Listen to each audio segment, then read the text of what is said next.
Kamusta po muli mga katambay? Nagbabalik po muli ang inyong katambay, si Katambay Manong po, dito po sa Tambayang Makabayan. Kinukomentuhan po na inyong lingkod. Ito po mga katambay, meron naman po tayong kukomentuhan. Yung talagang pinagkakaabalahan po ng mainstream media at ng mga senado sa ngayon. Na sa tingin po ni Kamanong ay hindi po ito kapaki-pakinabang sa ating mamamayan. Lalo po sa problema ng bansa, sa kahirapan at kawalan na maibigay na trabaho ang ating pamahalaan. At ito po, nakakalungkot lang po. Ito po ang tinututukan mga katambay. Pakinggan po natin. Wala pang tiyak na araw kung kailan dadalhin sa detention facility ng Senado ang kapatid ni dismissed Bamban-Tarlac Mayor Alice Guo na si Sheila Guo. Ito ay matapos mahuli ng Indonesian authorities at mapauwi sa Pilipinas si Sheila kasama si Cassandra Leong na sangkot naman sa illegal na operasyon ng Lucky South 99 sa Porac, Pampanga. Ayon kay Senate President Francis Jesus Cordero, bibigyan daan muna nila ang ilang legal na proseso ng Bureau of Immigration o BI at National Bureau of Investigation o NBI laban sa dalawang personalidad. Nagpahayag naman ng pasasalamat sa Senador Risa Ontiveros sa Indonesian authorities sa pagkakadakip ni Guo at Ong. Umaasa ang mababatas na masasagot na ang ilang katanungan sa mga isyong kinasasangkutan ni Alice Guo sa susunod na pagdinig ng Senado. Mahigpit na binantayan si Cassandra Leong dahil siya ang makakapagbigay linaw at makapagtuturo na mga dapat managot sa mga totoong nasa likod ng Pogo na Lucky South 99 sa Porac, Pampanga. Ano nga ba ang kinalaman niya kina Alice Guo, Harry Roque at iba pa? Sino ang nagpupuslit sa kanya at sa kapatid ni Alice Guo para makalabas sa bansa? At bakit butas-butas ang sistema natin sa immigration? Inaasahan ding dadalo sa Senate hearing si Cassandra Leong sa pamamagitan ng pakikipag-ugnayan sa House of Representatives Sergeant-at-Arms. Sa detention facility ng mababang kapulungan kasi ng Kongreso, inaasahang ididetine si Ong alinsunod sa warrant of arrest na inilabas ng House of Representatives. Ngunit sinabi ni Senador Ontiveros na pananagutin nila si Guo at Ong dahil sa hindi nila pagharap sa Senado. Inaasahan ko rin ang pagdalo ni Cassandra Leong at Sheila Guo sa ating hearing sa Martes. Mananagot sila sa pag-iwas nila sa Senado. Nakatakdang isagawa ang susunod na pagdinig sa Senado kaugnay sa isyong sangkot si Alice Guo sa Martes, August 27. Asher Cadapan Jr., UNTV News. Ay, nako mga katambay. Dito po ginugugol ng Senado ang pera po ng taong bayan. Dito po sa hearing po ni Cassandra Guo, ang sinasabi, at si Alice Guo at si Cassandra Ong. Nakakaano po mga katambay. Ito pong nangyayari sa ating bansa. Dito lang po tinututukan kay Sheila Guo at kay Cassandra Leong, mga katambay. Kasi ito po walang kakwenta-kwenta pong issue, mga katambay. Hindi po ito makakatulong sa nangyayari pong kahirapan ng ating bansa, di ba? Yung nagmamahalang walang patid, nagmamahalang mga pangangailangan ng mahirap, di ba? Ng mga nasa laylayan ng ating lipunan. Hindi tinututukan po yung napakaliit at kakarampot na nating sweldo sa ating mga manggagawa dahil sa taas ng bilihin. Pero yung sweldo natin hindi sumasapat doon sa pangangailangan natin dahil kulang na kulang yung sinusweldo natin dahil kakarampot. Hindi po tinututukan ng Kamara at Senado yan. Di ba? Na yung makakatulong sa problema dahil nga napakataas na po ng crisis natin. Ang ekonomiya natin, bagsak. Bagsak ang piso natin. Di ba? Lumalalang korupsyon. Di umano. Di ba? Nakakalungkot. Pero ang tinututukan, ito po, nakakasakit, nakakasama lang ng loob, mga katambay. Kasi alam naman natin ang hearing sa Senado ay hindi libre. Hindi libre ang hearing. Ang ginagawa nilang hearing sa Senado, milyon-milyon po ang ginagastos yan. Gada hearing. Pero wala naman pong patutunguhan yan. Kung yan po ay mapapatunayan, di po ba? Sa korte pa rin ang bagsak niyan. Korte pa rin ang lilitis. Kaya nga lang, ginagawa po kasi ito. May part po kasi ng demolition job ito eh. Yung ginagawa na ito, kay Alice Guo, dito po kay Cassandra Leong na meron komento ni Kamanong. Part po. Kasama po ito sa part na demolition job. Kasi ang tinutumbok po nito, ang tutungbokin nito na gusto nilang palabasin, komento ni Kamanong, tinutugma sa dulo ang gusto nilang palabasin, doon pa rin sa Duterte. Ang tingin at komento ni Kamanong, gusto nilang palabasin ang mga sangkot dito. Ayan Duterte, lalo na ang dating Pangulong Duterte. Di ba? Hindi nyo po ba napapansin, mga katambay? Kayo po, alam nyo naman po, di ba?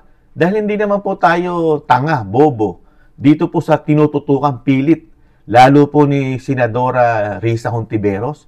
Di ba? Ito pong pogo, di ba? Nagamit po natin ito nung panahon ni Pangulong Duterte. Nagamit natin.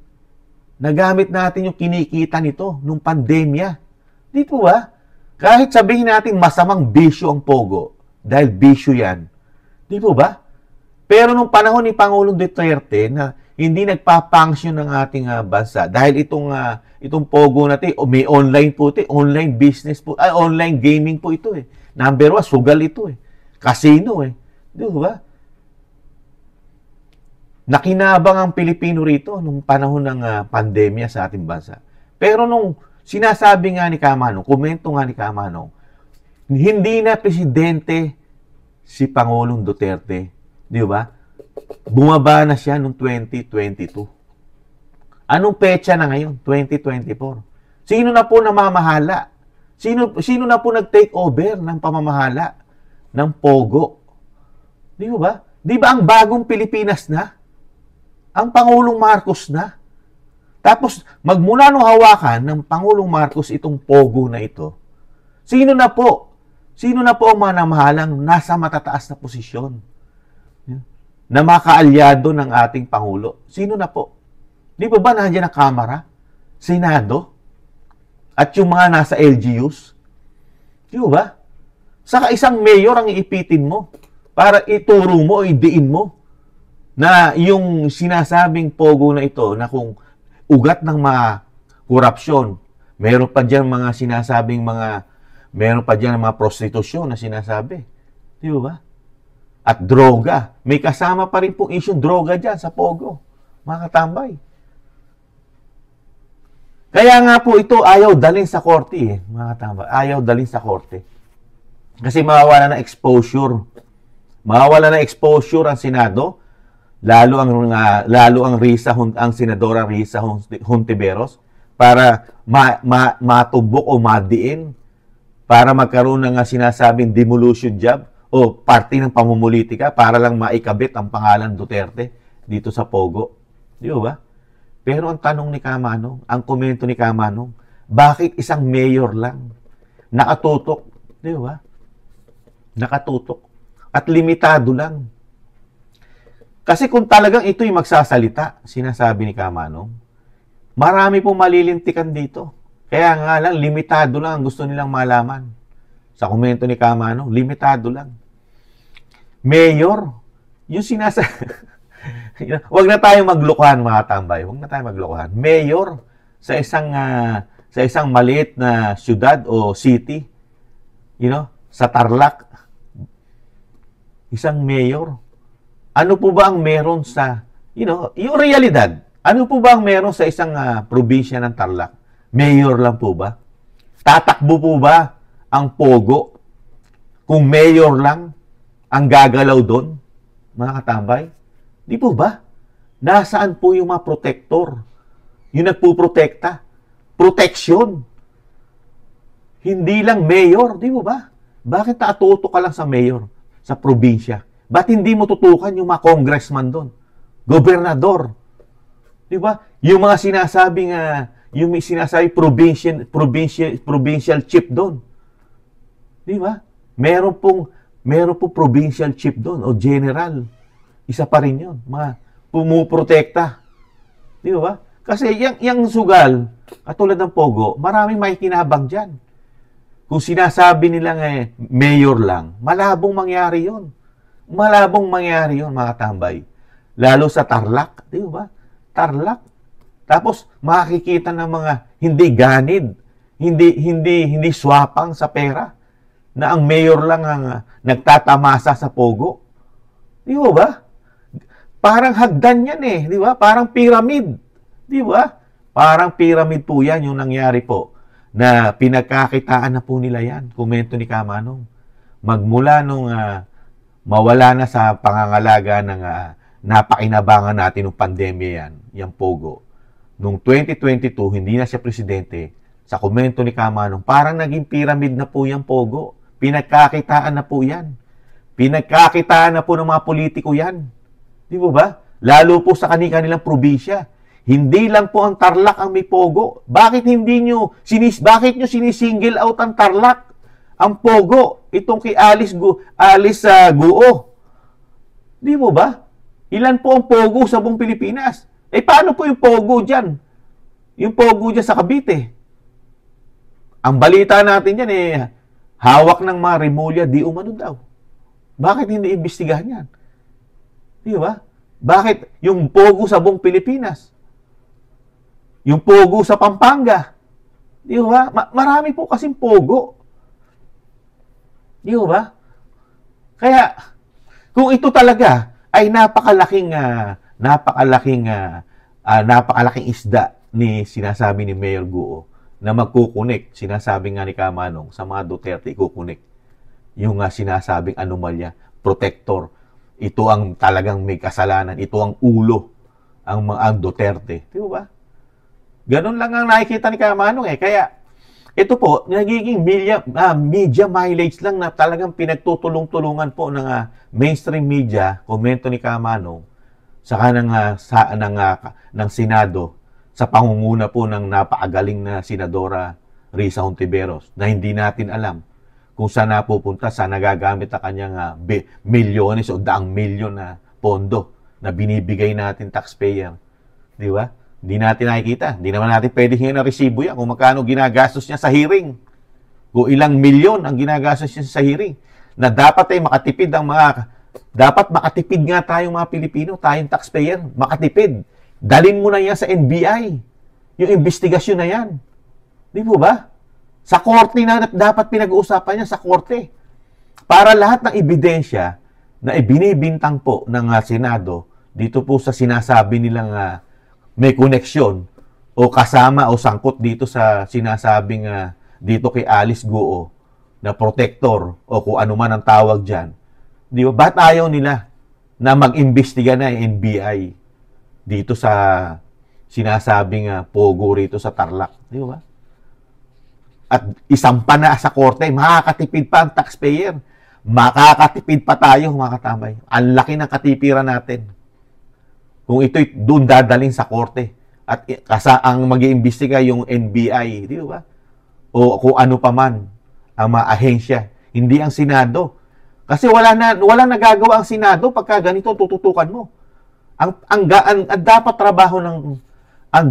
trabaho ng Senado, kapaki-pakinabang sa mga Pilipino. Ano pakinabang ng Pilipino rito sa ginagawang ito? Wala silang nagagawang maayos na batas. You know? Di mo ba? Yung problema ng bansa, naandyan. 2 taon na tayo naghihirap. Nagsasakripisyo sa taasan ng bilihin. At wala silang magawa. Dagdagan ang mga trabaho, pagtulong-tulungan nila ng Kamara, Senado, at ng Pangulo ng Pilipinas. Madagdagan ang mga pupwedeng gawing trabaho sa Pilipinas. Kapaki-pakinabang na hindi na sana tayo nakatutok sa puro ayuda. Di ba? Pero, nakita nyo po yung dalawang sangay, Kamara at Senado, ano tinututukan? Sa Kamara, puro Duterte. Dito naman, sa Kamara, mga tinututukan yung mga issue ng artista. Ito naman tinututukan, isang mayor. Maniniwala pa ako dyan kung ang isasangkot nyo rin at pauupuin nyo dyan, kapwa nyo senador. Yung mga sangkot, di umano. Di ba? Yung mga sangkot, hindi yung mayor. Taasan mo. Yung nakikinabang dyan sa Pogo. Kunin mo yung mataas. Tsak na may nakikinabang dyan. Komento ni Kamanong. Pinagkakakitaan po yan. Di mo ba sinasabi ko parang pyramid dyan. Nung mahawakan po nila yan, ginawa na po nilang gatasan yan. Komento ni Kamanong. Meron po nasa taas yan. Parang pyramid yan. Di po pwede si Mayor lang. Si Mayor nasa baba. Kung naikinabang mo si Mayor dahil nasa syudad niya yan, nasa city niya yan, nasa city, sino po ba mas mataas sa Mayor? Nandiyan pa ang Congress, ang representative o congressman sa lugar na yan. At gobernador. Di po ba? Pyramid yan. At sino yung nasa top na mas malaki pakinabang sa Pogo? Dito po sa bagong Pilipinas. Sila na nakikinabang eh. Sila na makapangyarihan. Hawak na nila ang baraha, ang kontrol. Dito po sa sinasabing Pogo. Wala nang baraha, wala nang kontrol ang dating Pangulong Duterte. Wala na. Kung yan ay nagkakaproblema ngayon, dito na po yan sa bagong Pilipinas ang problema ngayon. Dito po sa sinasabi ni Kamanong na parang pyramid. Kasi pwede nilang gamitin yan. Pwede nilang gamitin yan. Pinansyal. Sa darating na halalan, alam naman natin yun. Huwag na tayong maglukuhan. Pero ngayon, dahil hirap na hirap sila, nagawan ng issue para mapabagsak, para masira ang pangalan Duterte, lalo na ang dating Pangulong Duterte at ang ating Vice President Sara Duterte. Kaya lahat ng issue ngayon, ikakabit sa Duterte. Ganun po ba? Marunong na mag-isip si Juan de la Cruz. Marunong na mag-isip ang mga Pilipino. Hindi na tayo basta-basta mabobola at maluluko lang ng mainstream media at ng Senado. Dahil alam naman natin, tututukan mo yan. Bakit? Ahensya lang ba ng Senado may karapatan mag-imbestiga? Sila lang po pala dapat ang mag-imbestiga? Di mo ba? Nakakalungkot lang. Kaya itong ganitong klaseng mga kaso, puro sa Senado mo lahat dadalhin, sa Kamara. Para ba ang Senado na ang tumatayo na korte ng Pilipinas at ang Kamara? Wala na silbi ang ating korte. Wala na rin silbi ang ating mga investigador sa ating bansa. Wala na. Sila na lang. Kaya dapat buwagin na yan eh. Tanggalin na natin yung mga NBI na yan. Tanggalin na natin yung mga korte na yan. Wala silbi. Wala silbi. Sa mga ganitong malalaking issue na sinasabing problema ng bansa at kailangan ay tutukan. Sila lang ang kailangan tumutok. Pero legislative ito eh. Legislative. Di ba? Trabaho po ito sa part ng executive, sa branches ng executive, di ba? Saka ito po, trabaho po ito ng korte. Di ba? Yung pag-iimbestiga, manggagaling po sana sa baba. Di ba? Sa NBI. Di ba? Tapos, yung huli nito, pagkatapos na yung NBI, isasampa na sa korte ito. Pag nakalikom naman ng mga ebidensya. Di ba? Korte pa rin ang tumbok nito. Sa korte. Kaya lang, talagang gusto nila ubusin ang pera ng bayan, yung pondo ng bayan dito sa Senado. Gusto nilang talagang paramihin ang hearing, talagang hanggang hindi dumarating ang 2025, hanggang 2028, hindi nila tatantanan hanggang hindi matumbok yung gusto nilang tumbukin. Meron kasi silang gustong tumbukin dito eh. Na tao. Di ba? Alam na natin yun. Alam nyo na kung sino gustong tumbukin ito. Di ba? Pero yung sa part na pyramid nila, yung pyramid nila ngayon, na mula nung mahawakan nila yan, noong 2022, napalitan na administrasyon, ayaw nilang tumbukin. Lalo na kung kasama nila ang matutumbok. Kaalyado nila ang matutumbok. Ililihis nila doon yun. Komento ni Kamanong. Di ba? Nakakalungkot lang. Ay, nako. Politika. Magmula nung pumalit ang bagong Pilipinas, wala nang tigil na pamumulitika, politika, power. You know? Dahil nga ayaw na nilang mawala sa pwesto. Yung tinik sa lalamunan nila, na sinasabi nga hindi magiging continue yung kanila kapangyarihan, pilit nila itong tinatanggal, yung tinik. Niwawalis para wala na sagabal sa kanilang mga interes sa ating bansa. Di ba? Muli po mga tambay, si Kamanong po, nalulungkot po sa nangyayari po sa ating bansa. Sobra pong paglulustay, lalo po sa Senado. Sobrang paglulustay ng pera ng kabanang yaman ng taxpayer na hindi naman sana dapat.